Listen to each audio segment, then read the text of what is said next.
करे मुखे मिलियो नन्ना रब छा तो फरमाए या बोले नहीं अशा वया बोले नहीं अशा अयो ज़व्विजुम ज़ुक़रान व इनासा वयजअलु मन यशाउ अक़ीमा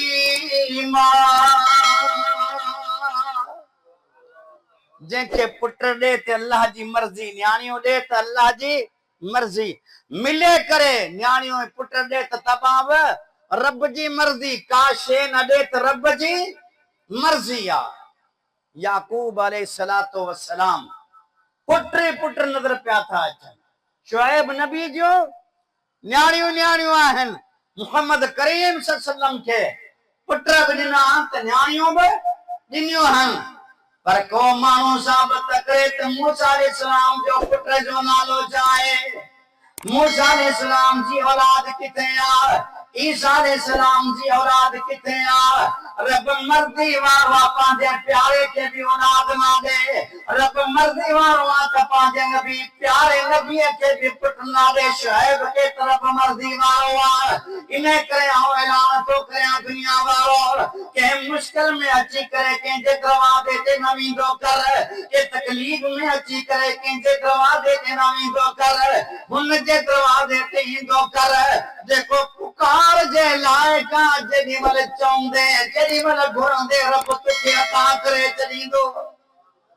औ तो चौंदो आया सहारा जे लायक आहे इला सुभान अल्लाह सहारा जे लायक आहे इला सुभान अल्लाह इंसान हुजे हैवान हुजे बेजान हुजे हर कंहिंजी ज़बान ते आहे सदा सुभान अल्लाह जोर सां चओ सुभान अल्लाह हर वण जी आहे तस्वीर अलग हर मेवे जो तासीर अलग हर गुल जी आहे खुशबू जुदा सुभान अल्लाह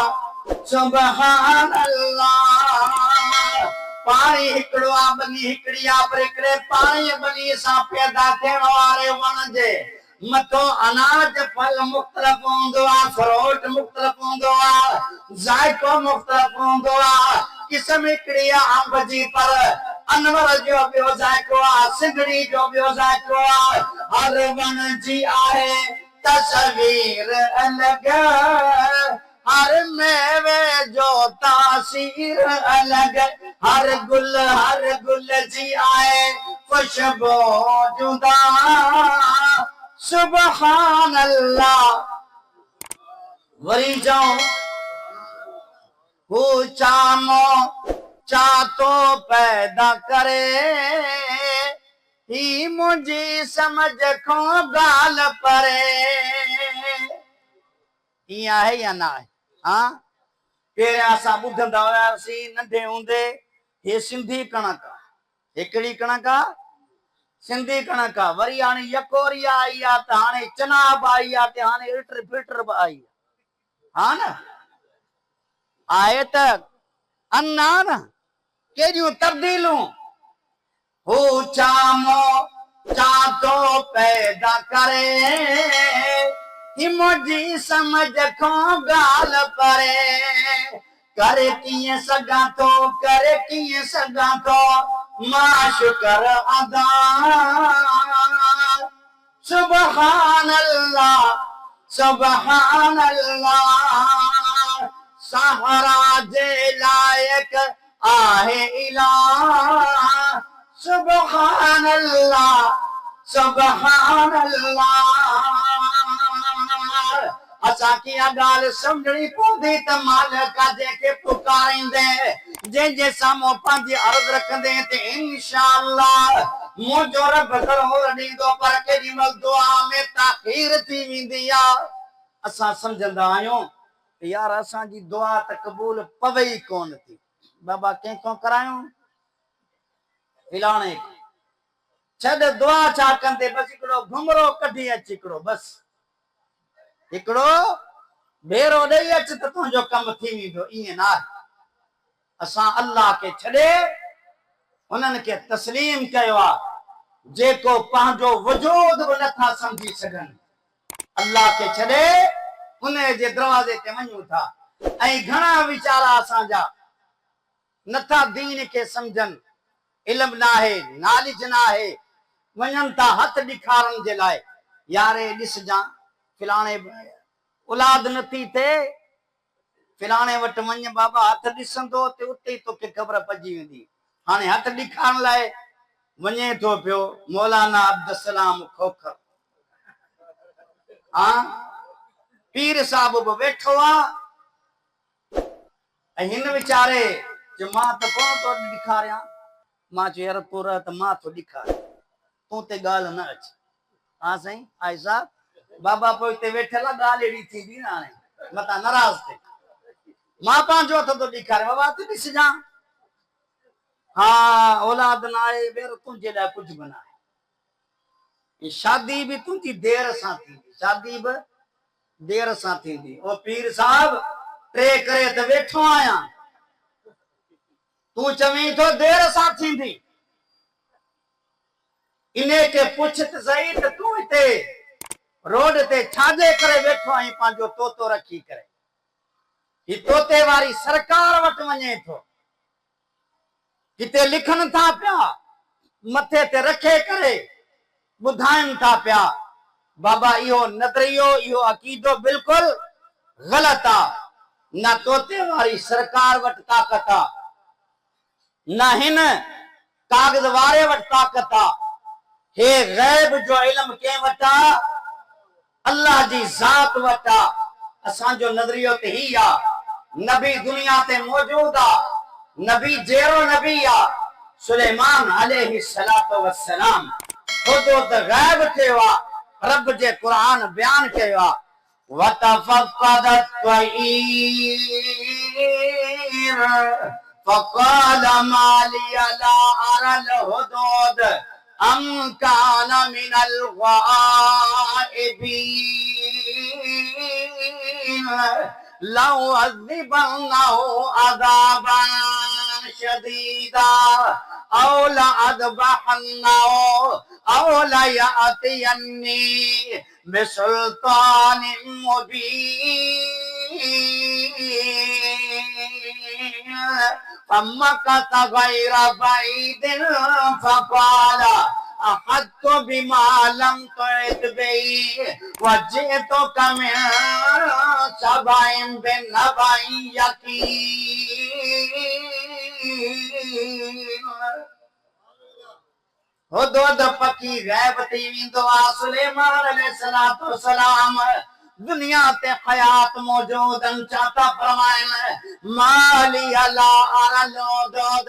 मूंखे हुदूद नज़र कोन आयो आहे। नबी दुनिया ते मौजूद आहे हुदूद पकी गायब आहे चवे तो हुदूद नज़र कोन आयो आहे। असांजो क़बर जे अंदर पियल आहे असांजो वेठो आहे जेको ॿार मुजावर वेठो आहे चवे तो मूंखे त ख़बर कोन पवंदी पर साईं को पुछा करे ॿुधाईंदोसां। हिन खे ख़बर कोन थी पवे साईं को पुछा। वरी हाणे नओं चकर निकितो थो बाबा हिन वटि जाम मुवक्किल आहिनि। भाई मैंने तो मुवक्किलों के जरिए पता कर लिया है। क्या कहता है मुवक्किल इन्हनि जे ज़रिए मालूम थो करियां त तव्हांजी चोरी तुंहिंजे वॾे भाउ जी घरवारी करे वई। हे मुवक्किल घर में झेड़ो चाचे सां झेड़ो या मामे सां झेड़ो झेड़ो किथे थींदो या घर में या मामे सां झेड़ो इते ई। हे मुवक्किल अथव नबी आहे सॼी काइनात हिकिड़े पासे नबी जी शान खे नथी पहुची सके। दौर जो नबी आहे थोड़ी देर गुजरंदी आ जेड़ी मल हुदूद गायबा नबी चवे तो मुखे नजर न तो अचे थोड़ी देर का पो हुदूद पकी पहुंची वेंदो आ मका ता गैरा भाई देन पपाला अहत्तो बिमालम तुत बी वजे तो कमिल सबाइम बेनबाई यकीन थोड़ी देर गुजरंदी आ तो दूध पहुंची वेंदो आ अची करे चा तो चवे हो खबरों वठी आयो आ जंहिंजो इल्म तुखे बनाए वो खबरों वठी आयो आ जंहिंजो इल्म अञा सी तव्हांखे बि कोन मिलियो आ छा ख़बर वठी आयो आहे नबीअ खे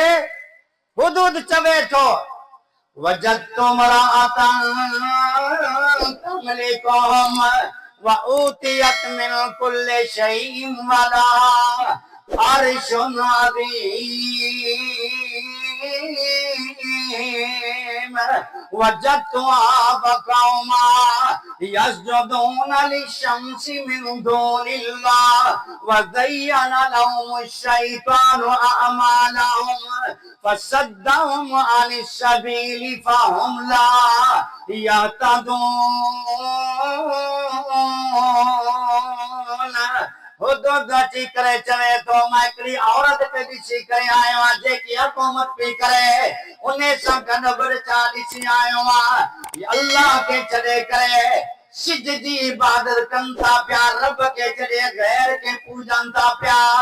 रब खे छॾे करे सिज जी इबादत कनि था पिया सिधे रस्ते ते न आहिनि पोइ नबी छा थो सवाल करे उन्हनि खे कंहिंजी इबादत करणी आहे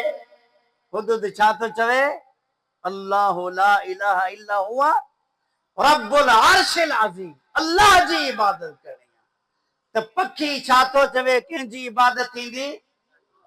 इबादत समझो था न सजदो करण भी इबादत आ नमाज पढ़न भी इबादत आ दुआ करण भी इबादत आ दुआ करण भी इबादत आ असां अज रब के छड़े करे ॿियन खां घुरूं था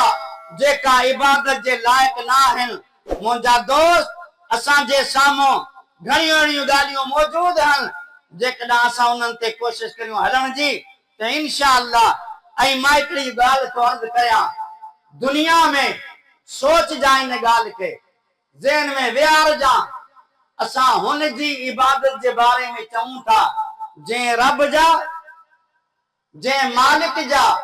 गौर कजां जिस दे बल बफ़यूज़ न थी वञे लाइटूं कॾां बि फ्यूज़ हाँ जंहिंदे बल बफ़यूज़ न थी वञे त डिम बिजली ना होई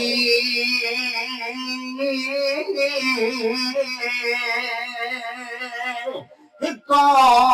रब इबादत जे लाइक त ॿिया इलाहा कोई